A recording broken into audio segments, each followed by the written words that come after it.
And here we go. This is not a picture of my family, though you may want to think it is. Uh, as we look at sensory biology, remember we're talking about the special senses. We're talking about those senses that have specialized and localized receptors. They're localized usually in the head, and we're talking about those that can respond to particular kind of stimulus like mechanical stimuli or chemicals and send a signal via an afferent neuron to the brain. And we're going to start with chemoreception. And chemoreception, as you might imagine, are going to be the receptors that have the ability to detect chemicals in their environment. And you can probably guess which two senses we're starting with here.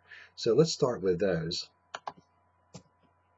And let's begin with the olfactory smell. How do we respond to smells? First, let's get our anatomy straight here. So in the superior part of the nasal cavity, we have this sort of purplish area here, which corresponds to this. This is the olfactory epithelium. What dangles into the olfactory epithelium are olfactory receptor cells. Then at the very end of these, we have olfactory cilia, which are specialized ends of the dendrites. Each of these has its own particular shape, has its own particular notch or groove that a particular molecule with its corresponding notch or groove can fit into. So, if you breathe in something, then we call these molecules you breathe in odorants. If an odorant has as a bouquet, a particular combination of molecules of odorants in it, then the particular odorant component will bind to one of these olfactory cilia. It will then generate a receptor potential that's going to travel from dendrite to cell body to axon, and it will actually travel through these holes in the ethmoid bone. If you recall from lab, in the ethmoid bone, we have these little tiny holes. What passes through those? What passes through those are these filaments of the olfactory nerve. So basically, combinations of olfactory nerves pass through these holes to reach the olfactory bulb. That's this part you see here.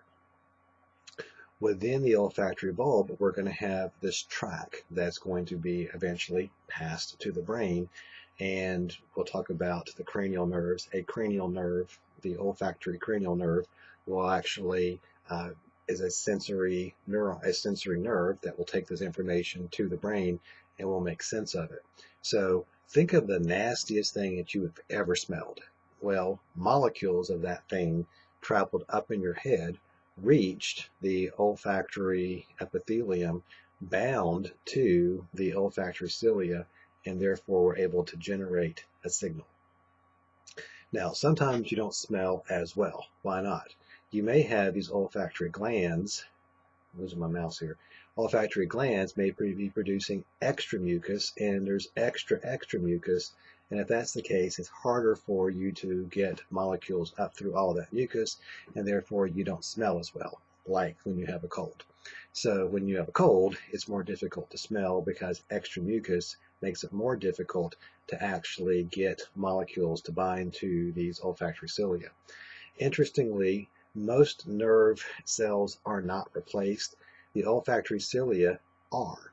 And it probably makes sense why, because the olfactory cilia are going to be exposed to dangling into the upper part of your nasal cavity and be more damaged. So we actually do replace and regenerate those.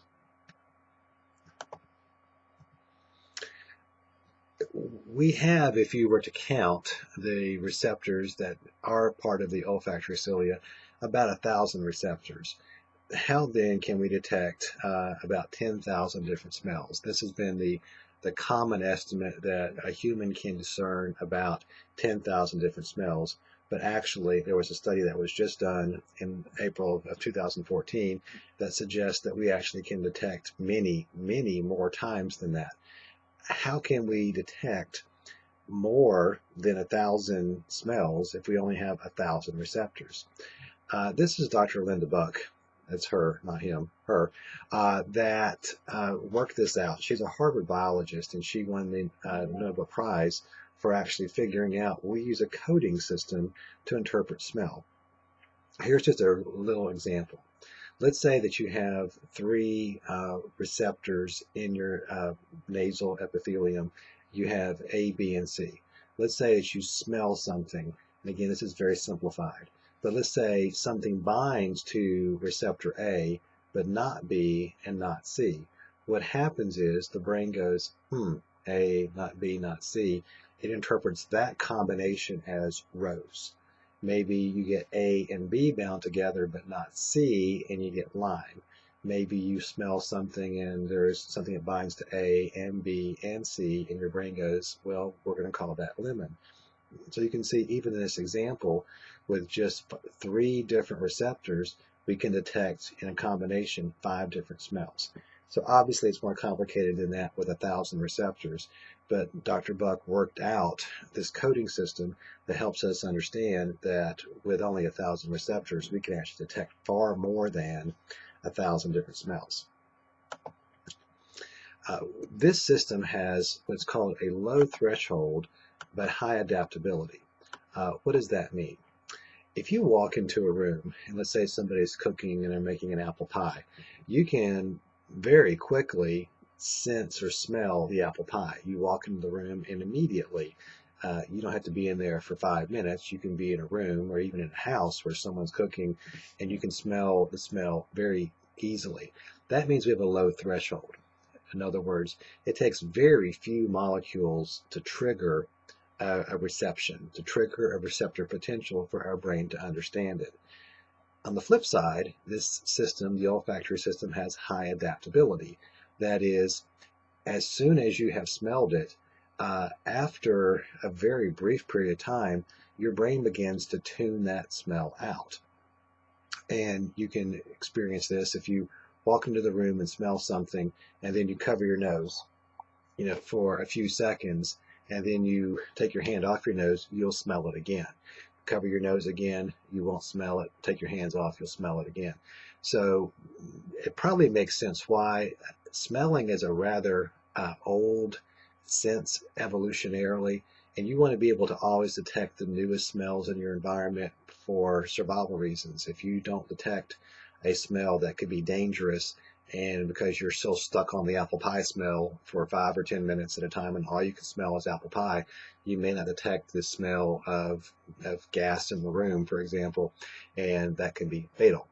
Speaking of, there is a particular chemical called methyl mercaptan that does not naturally occur in a substance, but we put it in there so you can detect it. Natural gas normally does not have a smell. Methyl mercaptan is put into natural gas so that if you do smell that stinky odor, that you know right away that's natural gas. You have a very, very low threshold for this. So any of these molecules in the room, and you go, I think there's a gas leak. And we use that on purpose because you are quite sensitive to it. Another term here I want to give you is hyposmia, and let me give you another one to go with it. Another term is anosmia, and this refers to your ability to smell. Hyposmia means that you have a reduced ability to smell. Anosmia means you can't smell anything at all. And this can happen sometimes if someone has trauma to their upper nasal cavity, if there's a tumor that affects their olfactory bulb. Even as we age, we can have some of those cells replaced at a slower rate. So people can, over time, smell less well. And as we'll see in a minute, that's also going to influence taste. A couple other quick things on smell to mention here. You see here this product, I don't even know if they still sell it, but if you were to look carefully, it says it contains human pheromones. If you're familiar with pheromones, pheromones are chemicals that in some animals basically invoke behaviors. Certain insects, for example, will give off pheromones which will attract the opposite sex. This product claims to have human pheromones in it, probably because it wants you to believe, if you are a male who uses this, that by wearing this, you're just going to attract females and they will be able to help themselves. They'll be all over you. We know humans do not follow stereotypical responses to pheromones. We detect them and we do sense them, but we don't have that wild behavioral change that you do see in other animals. We just don't have it. we'll talk about some other examples of this in class. I do want to mention this idea of a new car scent. Perhaps you've tried to buy a used car and you've gotten in it and you went, wow, this car, it's actually pretty good.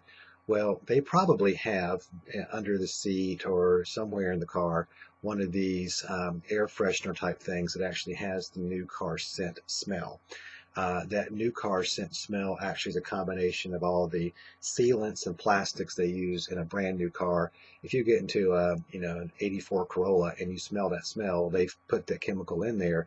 But we realize as consumers that that smell indicates a nicer vehicle. So even if it doesn't have a seat or a steering wheel or an engine, it smells good. So you may be a little cautious of that. There are certain stores that actually use smells to try to influence behavior. I think World Bazaar for many years had in the back of their stores, they had these little misting machines that would put out a smell. It made the place smell very pleasant. And they had studies to show that if it smelled pleasant, you stayed in the store longer. If you stay in the store longer, what are you going to do? You're going to buy more stuff. So be careful if someone tries to influence your behavior with smells. Of course, what do we do as humans? We wear cologne and we wear shampoo and aftershave and we try to smell good. So I want to end with one more kind of chemoreception, gustation, or the ability to taste. And there are 5 primary tastes. You may have only thought there's 4. You're probably not familiar with this last one, umami, which was discovered by Japanese researchers. We know sour, salty, bitter, and sweet. Umami actually refers to savory or meaty. Kind of think about gravy or think about kind of a protein kind of taste, and that actually is a receptor which we have as well. So on the tongue, we are going to have these receptors for sour, salty, bitter, sweet, and umami. And I don't have it on here, but there are actually tongue maps where they show you where on the tongue you have specific types of receptors. For example, let's give you one. Bitter is one that actually tends to have most of its receptors here on the posterior part of the tongue. A lot of bitter compounds and plants are poisonous.